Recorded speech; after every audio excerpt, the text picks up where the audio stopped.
Bentuk earphone ni dah cantik tapi bunyi dia best ke? Earphone kali ni aku review daripada jenama OneTech. Ini kalau tukar huruf K dengan D ni dia jadi wanted dah. Dia jadi ganas dah. Jom kita cerita pasal dia ni je. Untuk build quality dia, kalau korang tengok sendiri, bagi aku tak gagal lah. Sangat tidak gagal. Yelah, harga bawah 100 kot. Bentuk cantik macam ni kira okey sangat lah. ANC, Active No Cancellation, mestilah ada. Dia claim ANC dia boleh dropkan 45 dB.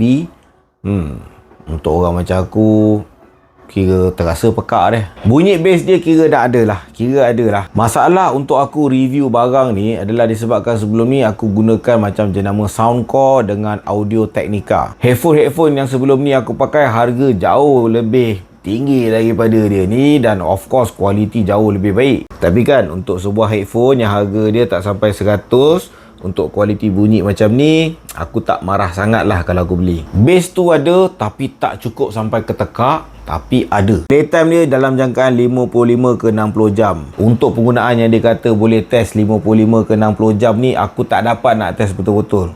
Lama babe. Packaging dia kan datang siap dengan kain baldu ni.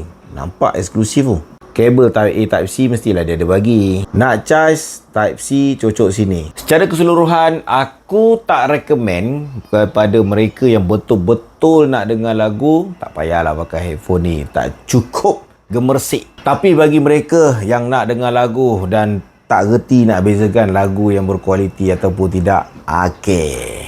Yang macam ni kira okey. Headphone ni pun sesuai juga bagi mereka yang mempunyai ramai kawan-kawan yang suka pinjam sampai kiamat. Sebab kalau dia orang pinjam sampai kiamat pada harga bawah RM100 ni, taklah rasa nak mengamuk sangat kan.